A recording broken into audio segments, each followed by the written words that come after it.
ప్రతి పౌరుడిగా ఒక మనిషిగా ఈ భూమి మీద పుట్టినటువంటి వ్యక్తిగా ఒక బిడ్డగా మనకు ఉన్నటువంటి రైట్స్ ఏంటన్నది మనం తెలుసుకున్నాం.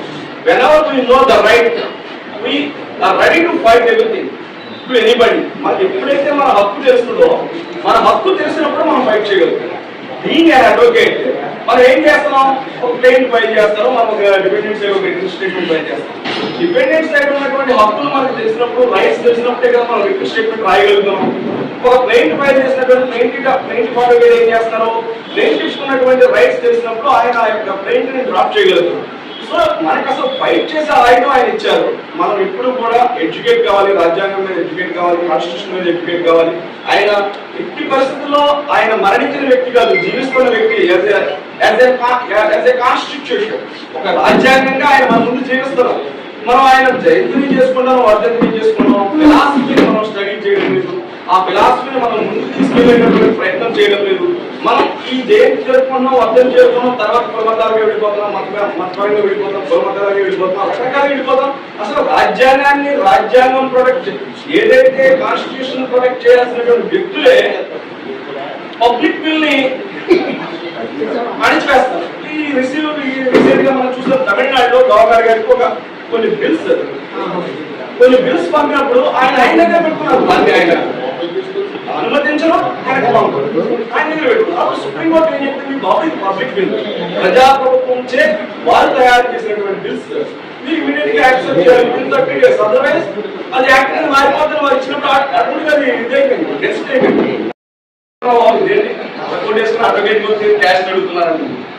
సో ఇలాగ దాన్ని మనం అది వ్యాధి అనుకోవాలా, లేకపోతే పొలవాన్ని ఏదో మొత్తం లేకపోతే నల్లమందో అంటారు. ఆ వ్యాధులతో బాధపడే వాళ్ళని మనం ఏం పట్టించుకోగలదు. కానీ మనం తెలుసుకోవాల్సింది ఏంటంటే రాజ్యాంగాన్ని తెలుసుకోవాలి. ఎవరి మతాన్ని వాళ్ళు స్వేచ్ఛగా అనుసరించాలి.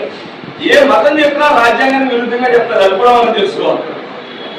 ఏ మతం చెప్పినా సరే తోటివాడిని ప్రేమించమని, నీ వల్ల పొరుగువాడిని ప్రేమించమని భగవద్గీత కూడా అదే చెప్తుంది, పురాణం అదే చెప్తుంది, బైబిల్ అదే చెప్తుంది.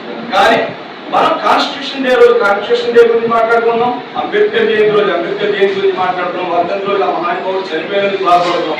కానీ ఈ స్టేజ్ మనం ఎక్కడికి బయటకు వెళ్ళాక దాన్ని మర్చిపోతాం. మళ్ళీ అక్కడ ఎక్కడికి బయటకు వెళ్ళగానే జాగ్రత్తగా నేను నువ్వు అది ఇదేమో ఈ విభజన, ఈ అనైక్యత మనం ఎప్పటికీ ఏకం చేయదు. ఈ రాజ్యాంగాన్ని పరిరక్షణ చేసుకునేటటువంటి శక్తిని మనకి మనం తెలుసుకున్నప్పుడే కాన్స్టిట్యూషన్ అమలు చేయగలం. మన హక్కు తెలుసుకున్నప్పుడే మనం కాన్స్టిట్యూషన్ అమలు చేయగలం. మరి ఇవన్నీ ఏమీ లేకుండా మనలోనే లోపం పెట్టుకుని మనలోనే ఒక అనైక్యత ఉంది, మనలోనే విభజన ఉంది. రాజ్యాంగం అదేం చెప్పలేదు కదా, అందరూ కలిసి ఉండేవాళ్ళు. మీకు చదువులేని వాళ్ళు ఈ రాజ్యాంగంలో ఈ హక్కులు కనిపిస్తే ఫండమెంటల్ రైట్స్ ఉన్నాయి, డైరెక్టివ్ ప్రిన్సిపల్స్ ఉన్నాయి. ఇవన్నీ కూడా మనం ఫాలో అవ్వాలి. సో ఇలాంటి సమాజాన్ని మనం కోరుకోకూడదు. కాబట్టి డాక్టర్ బిఆర్ అంబేద్కర్ ఆయన కళ ఇది కాదు కాబట్టి ఆయన కళను సాకారం చేసే దిశగా మనం ప్రయత్నించాలని ఈ అవకాశం ఇచ్చినటువంటి నాకు ఇచ్చినటువంటి గౌరవ మన భారతదేశ యువకులు గారికి ధన్యవాదాలు తెలుపుతూ థ్యాంక్ యూ, నమస్కారం.